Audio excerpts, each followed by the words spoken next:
Mah, Rani pergi dulu ya. Udah ditungguin Mas Bayu di luar, pamit Rani pada mamanya yang ada di kamar. Ya, Ran. Terdengar sahutan dari mamanya, disertai deswahan. Rani menggelengkan kepala. Sudah 5 bulan terakhir ini, Rani selalu mendengar suara-suara seperti itu dari kamar mamanya, yang bahkan tak mengenal waktu. Terutama sejak mamanya menikah lagi dengan Pak Tarjo, seorang juragan yang kaya raya. Semuanya bermula dari meninggalnya Papa Rani 3 tahun lalu. Kehidupan mereka makin hari makin terasa kekurangannya, dari segi materi. Hingga suatu hari mamanya bertemu Pak Tarjo, yang merupakan tetangga di desa dulu. Pak Tarjo sukses dengan hidupnya sekarang. Punya usaha mebel di beberapa tempat, serta banyak usaha lainnya di desa dan kota tempat dia tinggal sekarang.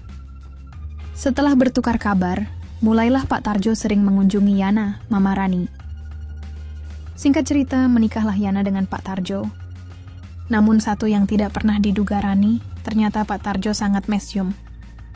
Tak kira dimanapun ia bersama Yana, Pak Tarjo paling sedikitnya akan memyuk, atau lainnya pada mamanya itu. Awalnya Rani merasa jengah dengan semua itu.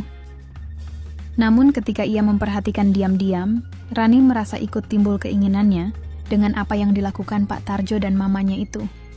Maka, Rani mulai terbiasa dengan kebiasaan mamanya dan Pak Tarjo yang sering mengurung diri di kamar, kapanpun itu.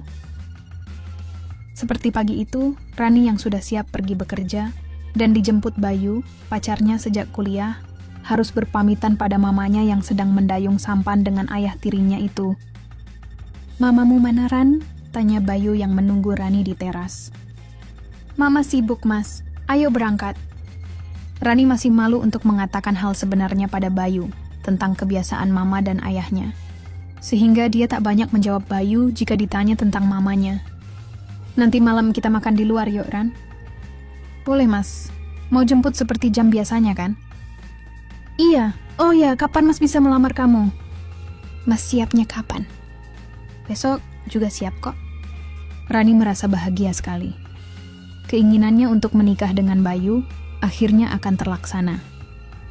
Setelah makan malam itu, Bayu pun menyampaikan niatnya pada Yana dan Pak Tarjo untuk meminang Rani. Kedua orang tua Rani sudah menyetujui niat mereka untuk menikah. Dan akhirnya, setelah mempersiapkan segala hal menyangkut pernikahan mereka, resmilah Rani menikah dengan Bayu 2 bulan kemudian. Malam pertama itu dilangsungkan di penginapan tempat resepsi pernikahan berlangsung. Dan, setelahnya, Bayu dan Rani akan tinggal bersama Yana, sebab Yana tak ingin jauh dari putrinya itu. Bayu tak keberatan. Meskipun ia sudah menyiapkan sebuah rumah untuk mereka tinggal berdua nanti, tapi demi menghormati mertuanya dan menjaga perasaan Rani, dia menunda untuk membawa Rani ke rumah baru mereka. Yana dan Tarjo juga sepakat untuk menyembunyikan kebiasaan mereka skibidi papap yang tak kenal waktu. Tapi rupanya, itu hanya bisa bertahan dalam waktu beberapa minggu, di mana mereka bisa bersikap wajar. Suatu hari, Bayu yang pulang kerja agak awal, tak menaruh curiga saat pintu rumah tertutup tapi tak terkunci, sehingga ia bisa masuk tanpa memanggil ibu mertuanya. Tapi begitu masuk rumah, sebuah pemandangan yang tidak dia sangka sebelumnya, terpampang di depan netranya. Netra Bayu terbelalak dan tak bisa berkata-kata, sementara jantungnya berdegup kencang. Bayu tak melanjutkan langkahnya ke kamar. Dia berdiri terpaku memperhatikan mertuanya yang tengah skibidi papap di ruang tengah. Mereka tak menyadari kehadiran Bayu. Sementara Bayu memperhatikan jelas bagaimana ibu mertuanya yang tengah menatap langit-langit karena ulah ayah mertuanya. Perahu layar Tarjo itu melaju mondar-mandir pada pelabuhan yang dijaga Yana. Mereka selingi dengan saling memberi sambutan. Suara deswahan dan ceramah bersahutan silih berganti. Seketika Bayu merasakan aliran dirinya naik. Keinginan mulai mengelilingi dirinya. Bayu berdeswir hebat. Dan karena tak ingin kedua mertuanya menyadari kehadirannya, Bayu berbalik dan bergegas menuju kamarnya. Dia tutup perlahan pintunya, lalu mengunci dan menanggalkan kabinet serta segitiga. Dia meraih ponsel, menelpon istrinya, Rani, yang sedang dalam perjalanan pulang. Saat itu juga Bayu menceritakan apa yang barusan dilihatnya pada Rani. Di seberang telepon, Rani menggigit jari sambil mendengarkan apa yang dikatakan suaminya. Apa yang ditakutkannya selama ini terjadi. Bahkan suaminya memperhatikan jelas betapa mama dan ayah sambungnya skibidi papap. Bukan salah. Toh mereka sah-sah saja. Hanya pemilihan tempat yang sering kali salah. Mungkin jika hanya tinggal berdua, itu bukan masalah. Tapi sekarang ada Rani dan juga suaminya yang tinggal serumah. Rani tidak tahu harus menjawab apa saat mendengarkan semua cerita Bayu. Entah bagaimana perasaan Bayu sekarang. Tapi Rani tak mendapati nada marah pada suaminya itu. Setelah sampai di rumah, Rani langsung masuk karena pintu tidak tertutup. Dia menengok ke arah ruang tengah, di mana sebelumnya Bayu melihat rapat paripurna ayah dan mamanya. Tapi tidak ada seorang pun di sana. Rani bergegas ke kamarnya. Ia mengetuk pintu dan Bayu menyambutnya. Tak menunggu lama, setelah pintu terkunci, pria itu memberi sambutan-sambutan pada istrinya dengan gianas. Dia tak sabaran meletakkan segitiga bermuda Rani, sambil memberi sambutan. Rani gelagapan seketika. Memang benar mereka masih pengantin baru, tapi sambutan yang diberikan Bayu itu begitu lain. Pasti semua karena terpicu siaran live orang tuanya. Rani ingin mengumpat, tapi ia juga larut dalam sambutan dari suaminya yang sedikit tergesa-gesa, namun Rani tahu suaminya sudah menunggunya sejak tadi. Sehingga ia biarkan Bayu melajukan perahunya tanpa ancang-ancang terlebih dahulu. Ran, apa mama dan ayah sudah biasa kaya tadi? Maksudku tempatnya? Sebenarnya aku juga nggak tahu pasti, Mas. Cuman selama ini yang aku tahu, ya cuman di Hamar. Aku malah baru dengar dari Mas kalau mereka di ruang tengah juga. Bayu tak menjawab, tapi tetap melajukan perahunya. Pikirannya masih membayangkan skibidi papap mama dan ayah mertuanya. Tapi tiba-tiba, sekelebat pikiran iseng melintas di benak Bayu. Seperti apa sih bencananya kalau dengan mama mertuanya? Membayangkan hal itu, membuat perahu layarnya makin hormat. Rani yang merasakan perubahan itu, kembali menyambut niat mulia suaminya. Sampai akhirnya keduanya sama-sama tiba di tujuan utama. Malam harinya, mereka makan malam sekeluarga. Bayu sering sekali melirik Yana, yang malam itu menggunakan daster seperti biasa. Tampak biasa, tapi netra Bayu bisa membayangkan apa yang ada di baliknya. Akibatnya, ia makan hanya sekedar menyuap, tanpa merasakan rasa masakan. Selesai makan, Bayu berusaha mengalihkan pikirannya. Tapi tak sepenuhnya berhasil, sampai dia sedikit kesulitan memejamkan mata. Selang beberapa hari kemudian, Bayu kembali mendapat sajian indah dari mama mertuanya. Saat itu, Rani masih lembur di kantor. Sedang Bayu yang pulang lebih dulu, dibukakan pintu oleh Yana yang menggunakan hanbok. Rupanya mama mertuanya itu baru selesai mandi. Maaf ma, Bayu ketuk pintunya agak keras. Keblet ke belakang ma, kata Bayu dengan ekspresi kebletnya. Oh, iya Yu, nggak apa-apa. Maaf juga. Ini tadi mama juga buru-buru keluar dari kamar mandi, karena bel rumah bunyi terus. Iya, Mah. Bayu permisi ya, Mah. Iya. Sebentar saja Yana dan Bayu bersitatap, tapi sudah menimbulkan sesuatu yang lain di hati mereka. Bayu memang tak menoleh langsung ke arah Yana, namun lika-liku mama mertuanya itu tersimpan jelas di ingatannya. Anugerah yang seolah menyapa dari balik hanbok, bukan hal yang mudah dilupakan oleh Bayu. Makin besar saja cobaan dari Yana kepada Bayu. Demikian pula yang terjadi pada Yana. Kejadian sore hari antara dia dan menantunya itu meninggalkan kesan bahwa dirinya masih menarik perhatian pria.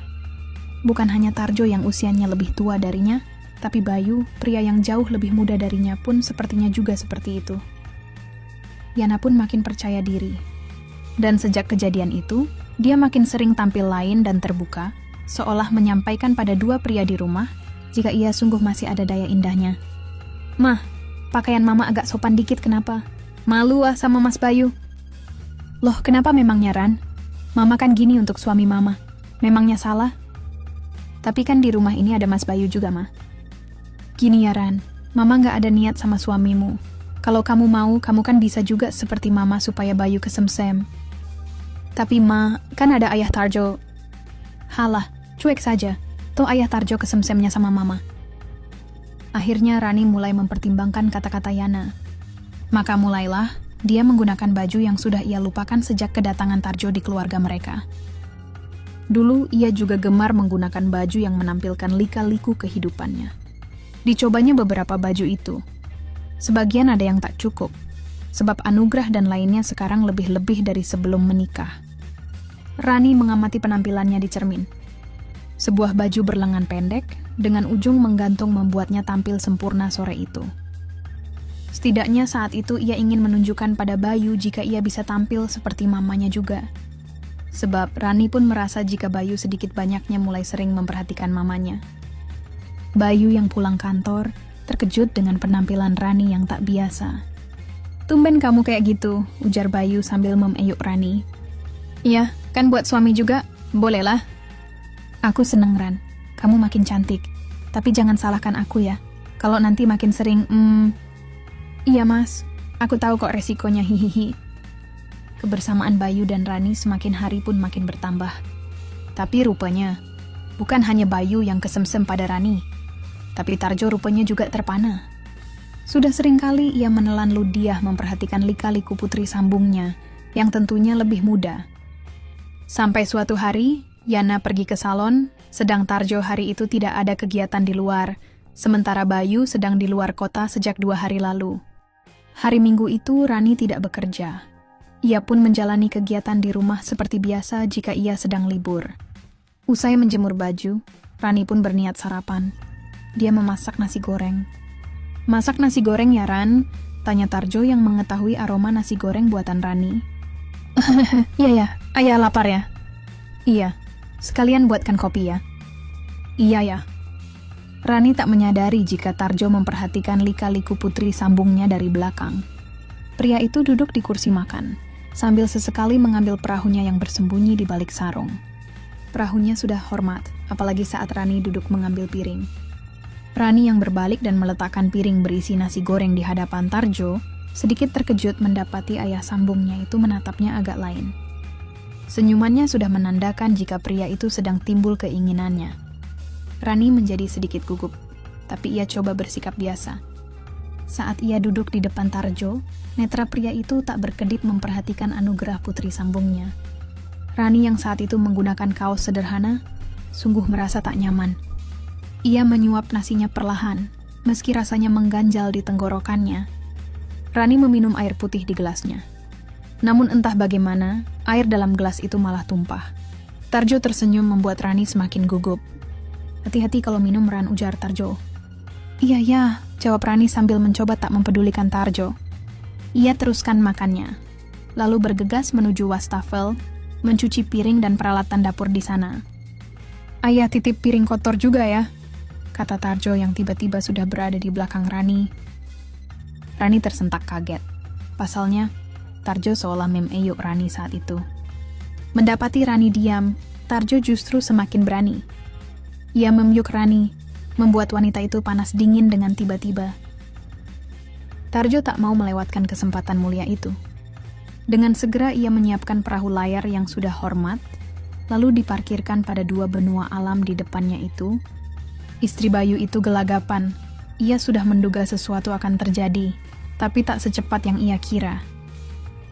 Sampai tiba-tiba Tarjo memindahkan kabinet serta segitiga bermuda, dan dalam sekejap, perahu layar itu melaju cepat pada pelabuhannya. Sebuah bencana yang luar biasa dialami Rani saat itu. Dia biarkan perahu tersebut melaju, karena memang beberapa hari tak dilewati perahu Bayu. Musibah banjir bandang diiringi ceramah rohani pun bergema beberapa saat sebelum Tarjo meletakkan pundi-pundi kebaikan pada pelabuhan yang dijaga putri sambungnya.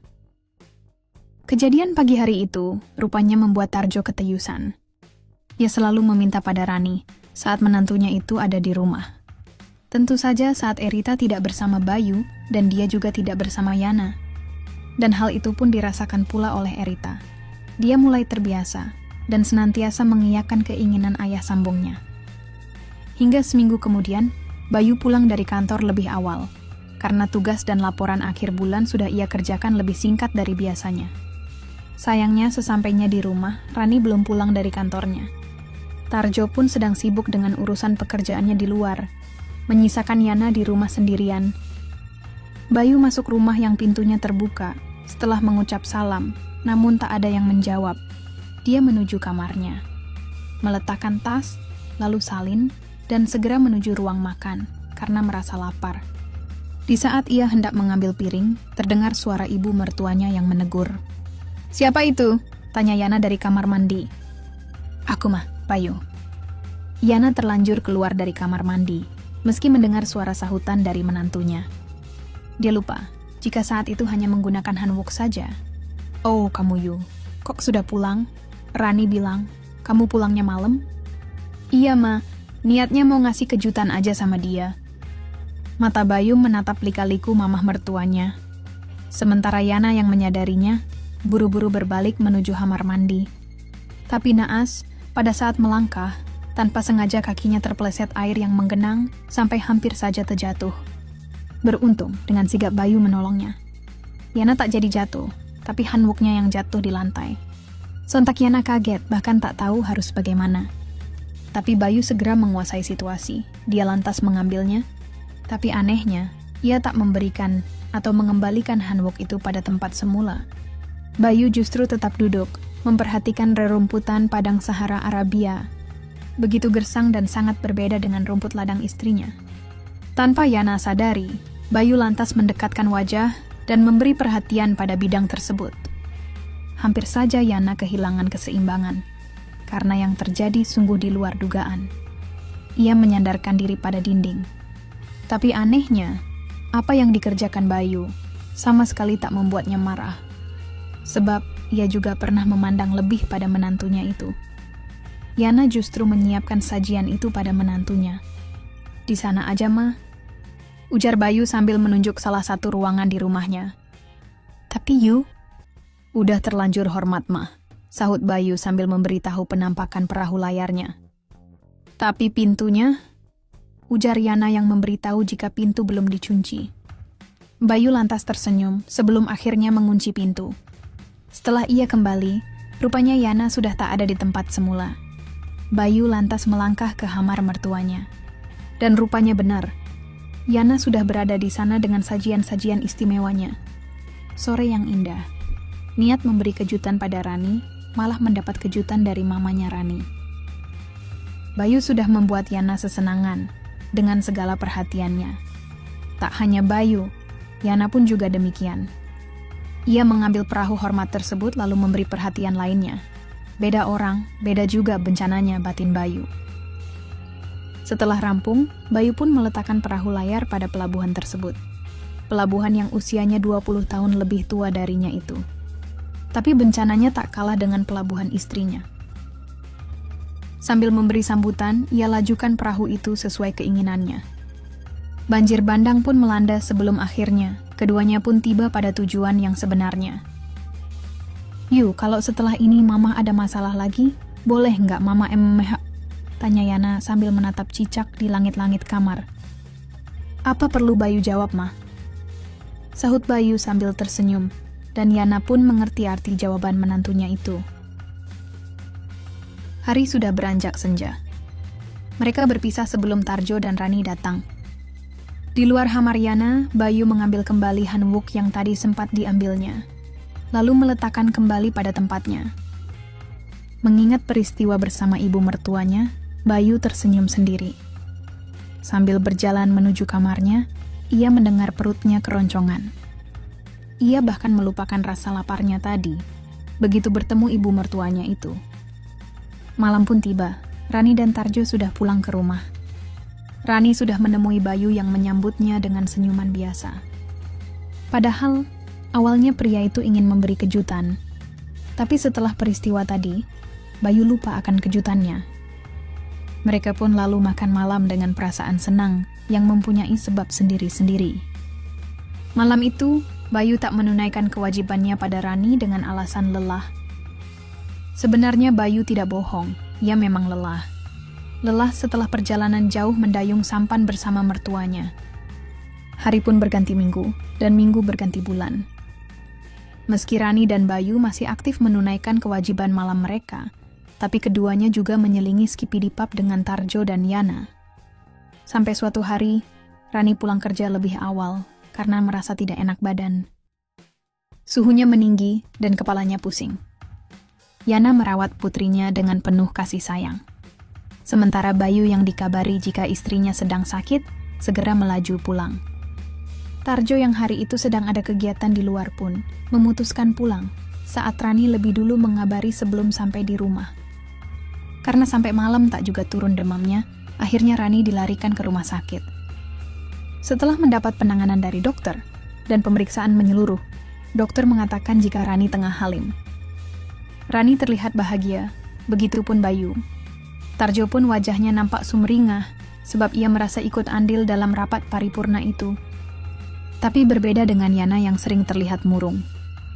Setelah peristiwa dengan Bayu, Yana kadang cemburu jika Bayu tengah bersama Rani. Apalagi sekarang putrinya itu halim.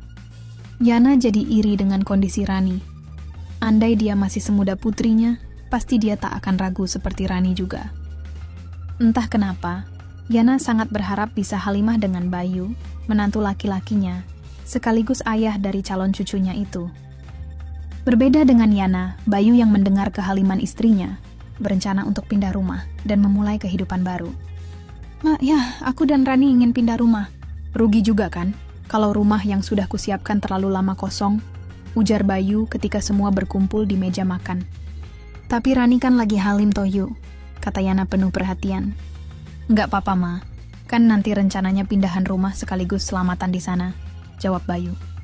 "Ya sudah, tapi jangan sungkan-sungkan kalau butuh bantuan apa-apa sama kita," sahut Tarjo. Akhirnya, meski berat, Yana melepas kepindahan putri dan menantunya. Bukan pindahnya Rani yang memberatkannya, tapi ia risau jika jauh dari menantunya, Bayu. Hari pun berganti. Kehaliman Rani ternyata berakibat pula pada perubahan pada dirinya. Keinginan untuk skibidipapnya semakin meningkat. Untung dia sudah tidak bekerja sejak awal kehalimannya. Bayu pun juga tak pernah menolak keinginan Rani saat membutuhkannya. Sebisa mungkin ia menuruti keinginan istrinya, meski dia harus pandai-pandai membagi waktu. Tapi, setelah sebulan pindah rumah, Rani tak terlalu meminta Bayu untuk menunaikan kewajibannya. Dia hanya meminta sewajarnya saja, karena ternyata ada Tarjo yang menggantikan tugas itu saat Bayu sedang bekerja. Hari demi hari mereka lalui dengan terus-menerus bermain kucing-kucingan. Hingga tiba waktu Rani bersalin, Bayu, Yana, Tarjo menunggui di rumah sakit. Putri kecil nan cantik telah terlahir dengan selamat, menjadi pelengkap kebahagiaan keluarga itu. Rani membawa putrinya sambil duduk di defense rumah sakit. Wajah itu cenderung lebih mirip dirinya. Tapi kalau dari matanya, sangat lekat dengan mata Tarjo. Sebuah ciri yang terlihat jelas berbeda dengan apa yang ada di wajahnya maupun wajah Bayu. Tarjo yang melihat wajah cucunya, bersorak dalam hati. Ternyata pundi-pundinya berhasil dengan sempurna. Sementara Yana juga memperhatikan wajah Aura, cucunya itu. "Kok sekilas mirip Mas Tarjo ya? Matanya mirip sekali," batin Yana. Dia terus mengamati setiap waktu, bagaimana sikap Tarjo dan Rani saat berdekatan. Tatapan Tarjo menyiratkan rasa bahagia yang sungguh tak terkira, seperti sikap ayah pada putrinya. Bahkan dia seperti suami yang menjaga penuh apa-apa yang dibutuhkan Rani, meski masih dalam tahap wajar. Rasa curiga di hati Yana makin menjadi, tepatnya ketika Rani sedang ke belakang dan menitipkan Aura pada Yana, lalu Yana pun mengatakan kecurigaannya pada Bayu. "Yu, kalau kamu perhatikan Aura ini mirip siapa ya?" pancing Yana. Saat itu, Tarjo sedang keluar membeli makanan untuk mereka. "Mirip aku lah, Ma. Kan putriku." "Kamu ini, perhatikan dulu baik-baik. Mirip siapa dia? Matanya terutama." Bayu akhirnya mengamati putrinya yang dibawa Yana. "Iya sih, Ma. Bukan kayak mataku atau Rani. Seperti mata siapa dong, Ma?" Dan bersamaan dengan itu, Tarjo datang sambil membawa makanan yang baru dibelinya. Bayu kemudian melihat ke arah mata putrinya, dan kembali menatap mata Tarjo. "Ma, jangan bilang yang Mama maksudkan itu." Bayu tak melanjutkan kalimatnya. "Iya, Yu. Mama sudah curiga dari pertama. Coba kamu cari tahu, Yu. Semoga Mama salah." Rasa bimbang dan ragu menghantui hati Bayu. Apa iya Rani ada apa-apa di belakangnya? Sampai ketika Yana meletakkan Aura dan keluar meninggalkannya, Bayu masih seperti orang linglung. Pikirannya mulai menghitung yang mana lebih lama terjalin, antara dirinya dengan Yana atau dugaan istrinya dengan Tarjo. Sepertinya jauh lebih lama antara istrinya dengan Tarjo, begitu kesimpulan Bayu. Sedang pikirannya berkecamuk, Bayu melihat istrinya masuk kamar Aura. "Mama di mana, Mas?" "Di ruang makan kayaknya." Semua bermalam di sini kan?" "Iya." "Ran, jawab yang jujur. Anak siapa Aura ini sebenarnya?" tanya Bayu dengan menahan marah. Rani terkejut dengan pertanyaan suaminya. Ia sedikit gemetar mendengarnya. Dia khawatir jika Bayu tahu siapa ayah dari Aura yang sebenarnya.